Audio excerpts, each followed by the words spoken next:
Ningún universal es algo existente fuera de la mente, de uno u otro modo, sino que todo aquello que es predicable de muchas cosas está, por su misma naturaleza, en la mente, sea subjetiva u objetivamente.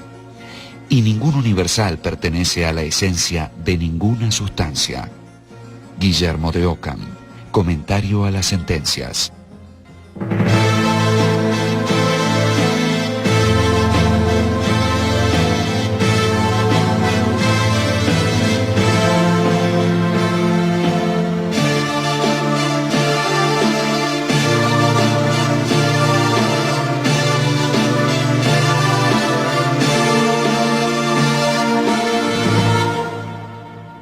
Guillermo de Ockham. Guillermo de Ockham es un filósofo británico. Nació en las Islas Británicas, en la ciudad de Ockham, sobre fin del siglo XIII. Nació en 1290 aproximadamente, en 1295, y murió como consecuencia, como víctima de la peste negra, la peste bubónica, en el año 1350. En Múnich. Él nace en Ockham, precisamente, que es una villa del condado de Surrey, al sur de Londres. Él en la primera juventud, en los primeros años de su juventud, entra en la orden franciscana de los frailes menores y inmediatamente ingresa en Oxford a estudiar entre 1312 a 1318, donde se recibe. Lo primero que hizo después de estudiar en Oxford fue enseñar en Oxford. Fue comentar las famosas sentencias de Pedro Lombardo. Las sentencias de Pedro Lombardo eran una especie de compendio de todo el saber teológico que había sido resumido por Pedro Lombardo en ese libro llamado Liber Sententiarum, que quiere decir libro de la sentencia, o sea, de las doctrinas, de las tesis, si ustedes quieren. Había un bienio pensado para el comentario a las sentencias como trabajo intelectual dentro del medioevo. En el primer año era pertinente la consideración del tema de Dios, Dios uno y trino. Se consideraba además el problema de la creación, los ángeles, el hombre, el mundo en general. Y en un segundo año se trataban ya la encarnación y los sacramentos. Bueno, en el bienio que Ockham realiza este estudio y comenta las sentencias, ya se comienza a advertir cierta influencia hostil en el medio con relación a su trabajo intelectual. Y, esta hostilidad cada vez es ciertamente más fuerte.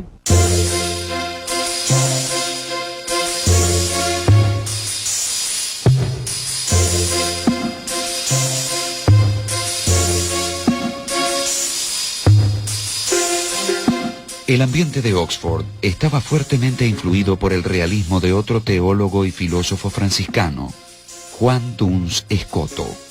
Enseñaba, de acuerdo con la tradicional interpretación cristiana de la doctrina platónica, la realidad de los universales, entendidos como ideas o modelos en la mente de Dios.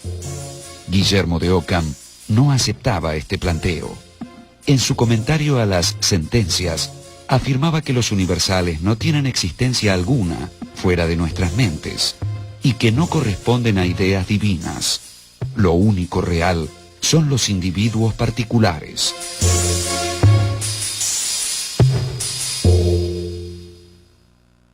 Su temática principal para diferenciarlo de todo lo que fue la metafísica medieval es una afirmación radicalizada del individuo y del singular, y de la persona singular y concreta, en la filosofía, dentro de lo que la filosofía anterior era un concepto más universal.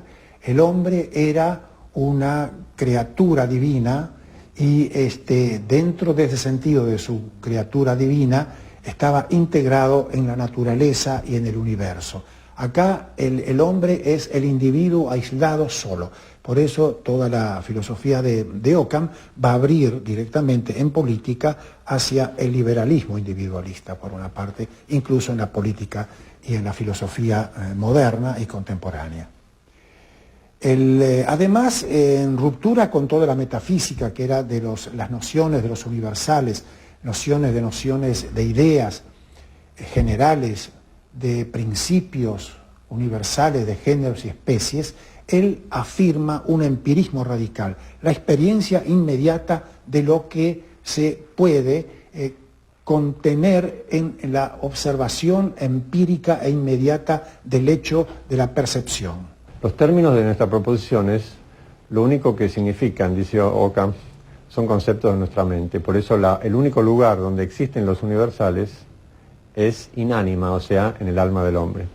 Los géneros y las especies, hombre, animal, si algún tipo de existencia tienen, esa existencia es en nuestra alma, o sea que son puros conceptos mentales. Bueno, en realidad este tema de los universales forma parte de un totum, digamos así, que constituyen los tres principios fundamentales, yo diría las claves de bóveda del pensamiento occamista. Primer principio de individualidad de todo lo real. En lo real, en la realidad, todas las cosas son individuales, no hay realidades universales. Es incuestionable el individuo, dice Ockham.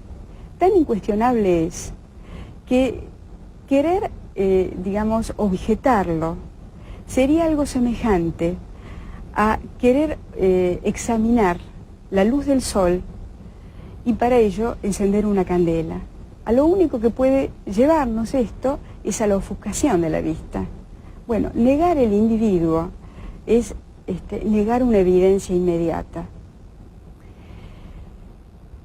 Al mismo tiempo, si tratamos de hacer una ciencia, tenemos que tratar de hacer una ciencia sobre lo universal. ¿Y cómo podemos hacer una ciencia de lo universal si estamos partiendo de los singulares? Bueno, este es el gran desafío de Ockham, es decir, tratar de elaborar una nueva epistemología sobre una fundamentación distinta.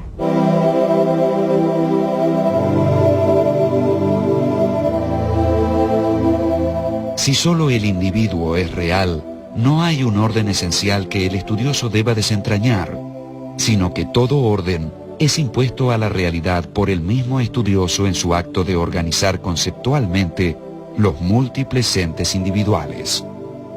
Los entes no van a estar organizados y clasificados según una previa ya atribución dada por la naturaleza con un carácter definitivo, sino por una clasificación y una categorización que el mismo científico va a imponer a sus hipótesis de trabajo.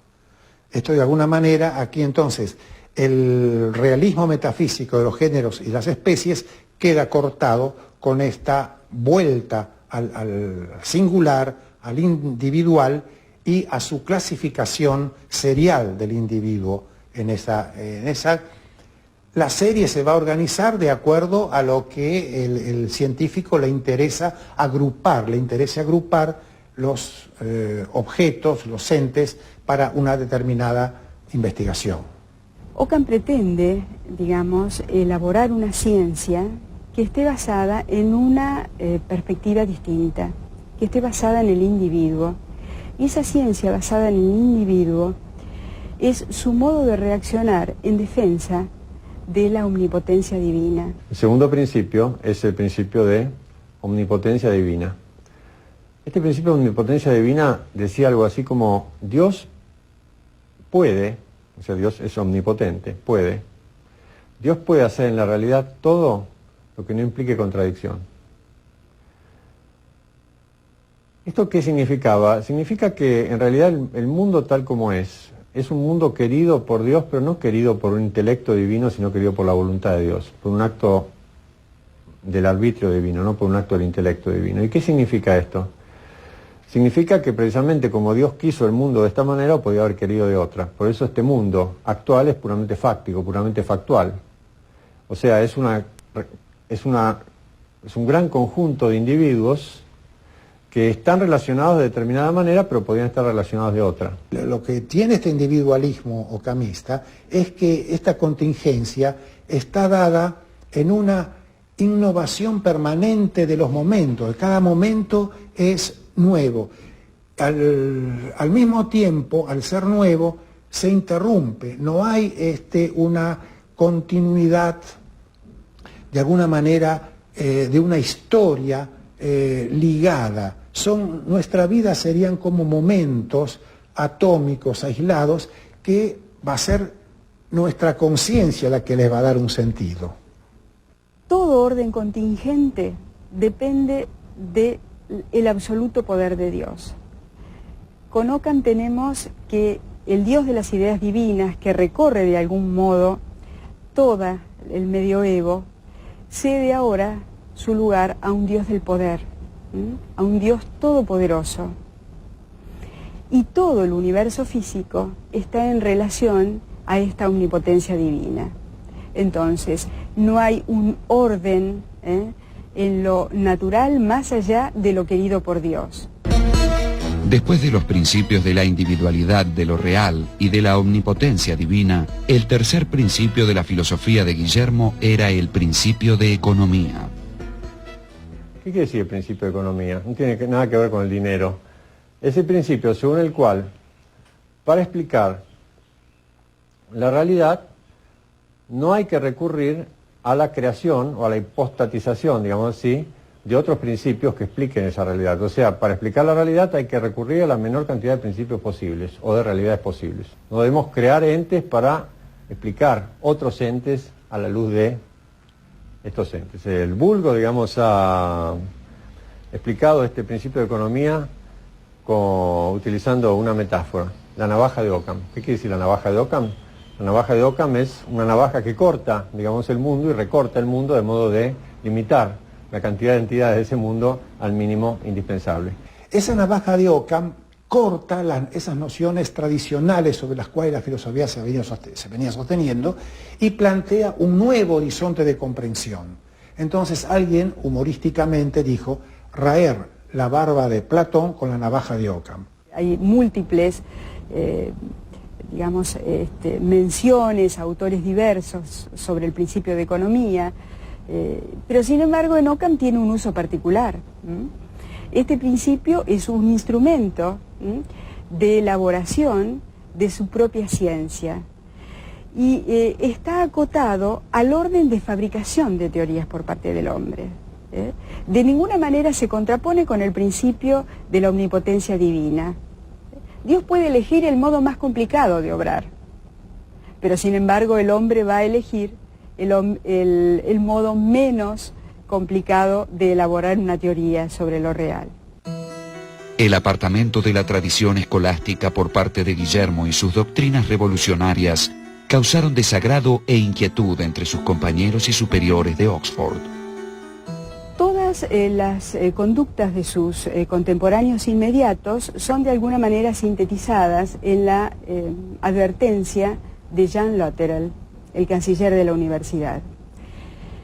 El canciller ciertamente le hace advertencias de distinto tipo hasta que finalmente consigue que Ockham sea citado por el Papa en Aviñón en el año 1324.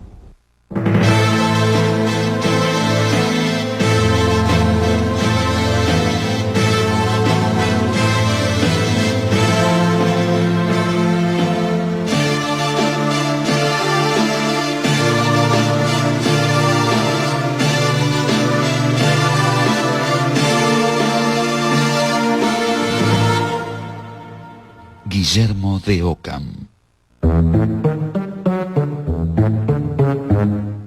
Durante 4 años, Guillermo permaneció en Aviñón, esperando la resolución papal respecto a si sus doctrinas eran o no heréticas. Las mayores dificultades se centraban en las opiniones del joven filósofo sobre las relaciones entre fe y razón y su impugnación de las pruebas de la existencia de Dios. Con relación a el problema de la fe y de la razón, Occam plantea por primera vez también, y con un espíritu muy moderno, diríamos, lo que es la división entre los planos, el plano de la fe por un lado, y de la razón y de la claridad lógica por el otro. Ahora, como para Occam no existen legalidades o vínculos reales entre los entes de la realidad, tampoco existe la posibilidad de vincular esos entes por medio de la ley de causalidad. En consecuencia, como no es posible vincular a los entes a través de la ley de causalidad, tampoco es imposible construir una cadena de entes hasta llegar al primer ente, digamos así, que sería Dios. Por eso es imposible para Occam también demostrar la existencia de Dios. La existencia de Dios es una afirmación que queda reservada a la teología y que no puede ser formulada por la razón filosófica.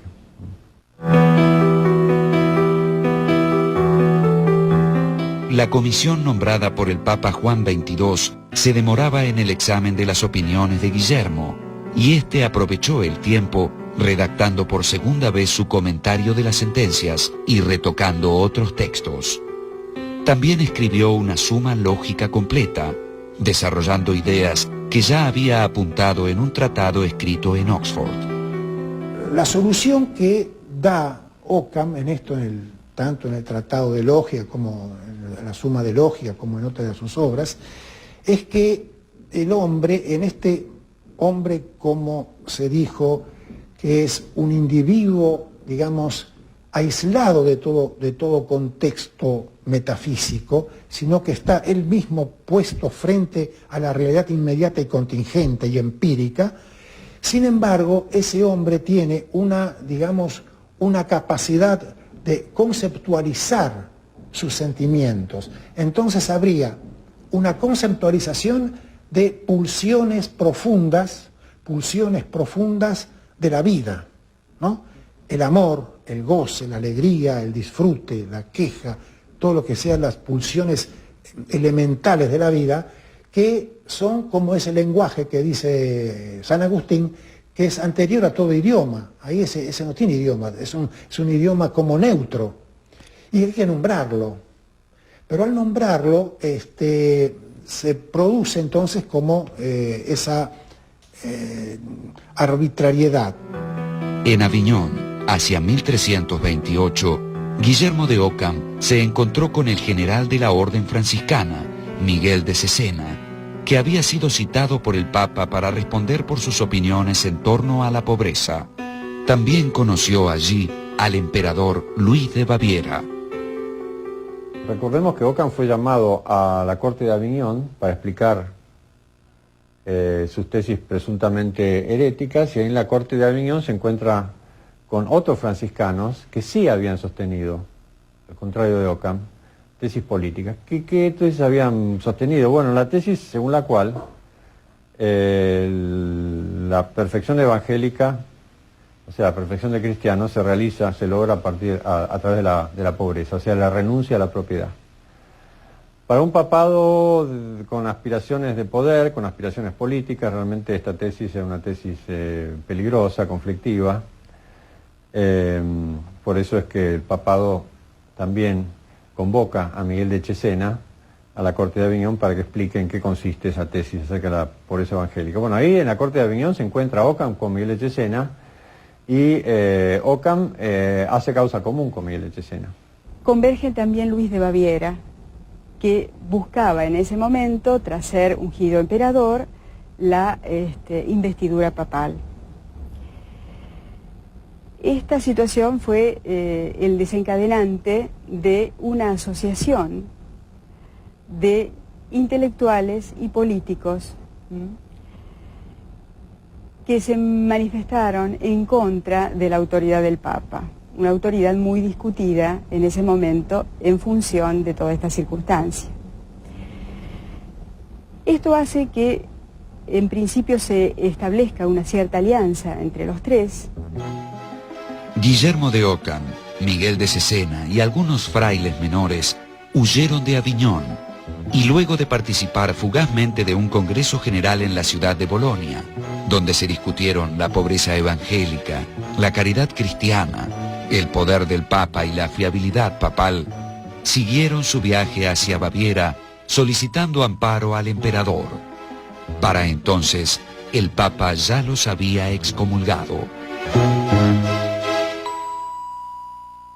Y ahí hay una frase que se comenta, que dijo Guillermo de Ockham al emperador. Dice: defiéndeme tú con la espada, que yo te defenderé con la palabra. Desde aquí en adelante Ockham se va a dedicar a la tarea fundamentalmente política, de apoyo al rey de Baviera. La obra política de Ockham se estructura sobre la base de dos puntos, digamos así. Un punto es el problema de la pobreza. O sea, para Ockham el cristiano, o la perfección cristiana, se logra a través de la renuncia a la propiedad. Para una corte pontificia, digamos, para la cual la renuncia a la propiedad no era, digamos así, lo más característico. Esto era realmente un problema para el papado. Por eso el papado discute en uno y otro escrito, en términos jurídicos, muy fuertemente con Ockham acerca de este tema de la pobreza. Y el otro problema que surge en estos textos es el problema de la plenitud de poder. O sea, si el Papa puede pretender tener la totalidad del poder, incluso el poder temporal, no solamente el espiritual, o no puede. Naturalmente, es una disputa que se viene arrastrando desde hacía muchos siglos. Víctima de la peste negra, Guillermo de Ockham falleció en Múnich en 1350. Poco antes, el Papa Clemente VI, buscando una conciliación, le había propuesto una retractación de las contumacias que había escrito contra el papado, a cambio del levantamiento de la excomunión. Otro tema también discutido es si Ockham murió reconciliado o no con la Iglesia.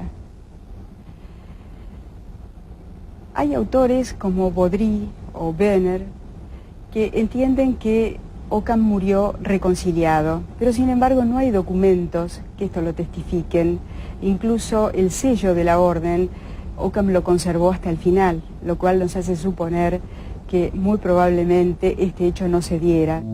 Con Guillermo de Ockham comienza a desarrollarse en la filosofía europea el espíritu crítico que tan importante papel tendría en los siglos siguientes, en el pensamiento científico y filosófico.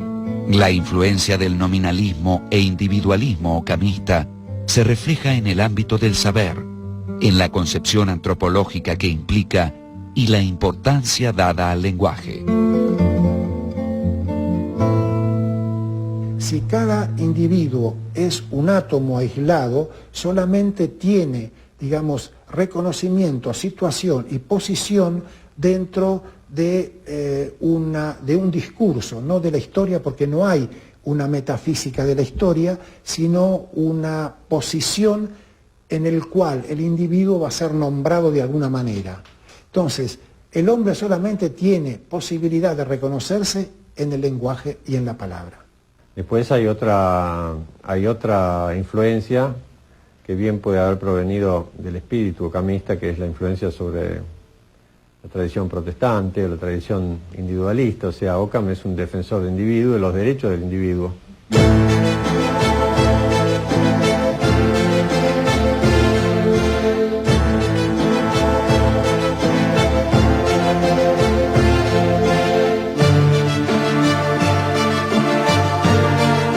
Su influjo se percibe en los movimientos religiosos y políticos inmediatamente posteriores, en el postulado de la separación de Iglesia y Estado, en el respeto por los derechos del individuo, en la defensa de la libertad de conciencia y en la repulsa de cualquier imposición dogmática. Fue quizás el último medieval y a la vez el primer moderno, el primer filósofo crítico.